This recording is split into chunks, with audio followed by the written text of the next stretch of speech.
Hello and happy Tuesday. I'm going to read to you out loud the text that you are going to be reading for today's class. It is called A School's Peace Room Aims to End Fighting in the Halls. The tension between the two Manly High School students started on Facebook with a wall post that was asked a direct but loaded question. Do you have a problem with me? One teenager wrote on the other's page. By the time Marquita Riley, 16, and Aaliyah Hudson, 17, ended up in their school's peace room, rumors had floated through the halls that the two girls were going to brawl. Hoping to defuse the conflict and avoid a fight that could lead to a 10-day suspension, Aaliyah retreated to the room, a bright classroom with a comfy couch, chairs, and posters to get a counselor to mediate. There, the girls sat in a circle of chairs, talked and listened to each other until they worked out their problems. I came down here and talked before I reacted, Aaliyah said after their session. That way, because if anything did happen, it wouldn't be my bad. I'd be at fault, but I came down and warned them, she said. Talking and listening, not fighting. The Peace Room at Manly is a part of the school's restorative justice initiative, a growing social movement that, among other things, focuses on healing and teaching how to resolve conflicts. The philosophy aims to bring together victims and perpetrators to cooperatively work through their problems. The concept is increasingly being used in schools, community centers, and churches in Chicago as a way to teach young people how to dissect their anger. They learn to confront tension before it turns violent.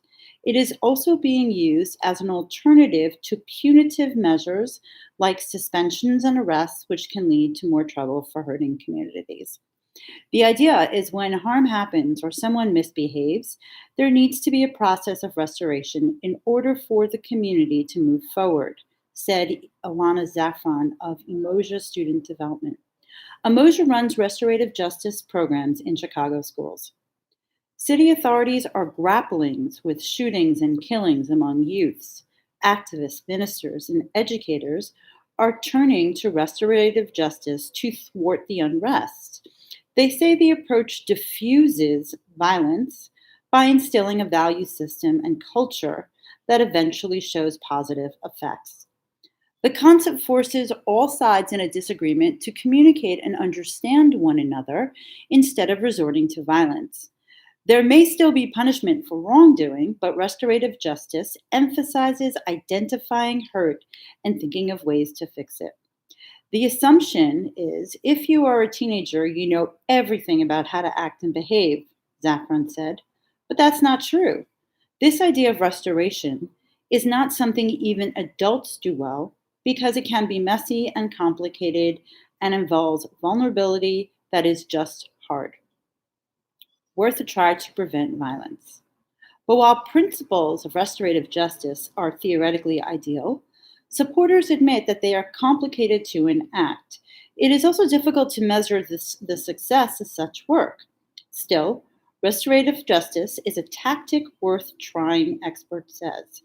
The idea that if we punish hard enough, they won't do it again hasn't proven effective, said Reverend David Kelly. His ministry applies the philosophy when working with troubled youths. Ultimately, we're putting so much money into incarceration, and it's a failing system that is costly. At Manly High and Finger Academy in Chicago, administrators have created peace rooms where students and workers can retreat to work out problems. In the peace circles, people involved in a conflict sit together and are allowed to express their feelings without interruption. This process forces us to look at a conflict and then look at what goes on behind it, said Tasha Jackson, assistant principal at Finger. That school began a restorative justice program during its turnaround after a 2009 brawl left one student dead. In the peace room, students often reveal gang ties and deep troubles they may have at home. Teachers admit they have unresolved hurt and anger, and staff members admit they struggle too. A lot of our kids don't want to be involved in fights. They don't want to be suspended or away from school, Jackson said. We had to create an environment of peace. High school has to be a pleasurable experience for our kids. If they come here and feel the same anxiety they feel in the streets, how can we expect them to stay? Now, I'm a people person. Before she started high school, Geneva Harris, 18, said she was the type of kid who called others names, gave cutting responses, and sassy attitude. But at Finger, another student questioned the motivation behind her demeanor. Harris, a senior, learned from that student the steps for breaking through tension. Then she became a peer conflict resolver herself. Now she's quick to pull her friends and family members into a circle and talk their problems over. Now I am a people person, she said. I'm like the older sister among my friends. At Manly, restorative justice was started to address the school's high suspension rate, said Ted Christians, CEO of Umoja. Eventually, the suspension rate dropped by 40%, and the number of on site arrests fell. So it became a way of teaching social skills and moral lessons. On a recent afternoon, the Manly High School Peace Room pulsated with activity. Among the people there were Makita and Aaliyah, the two girls rumored to be gearing up for a major fight.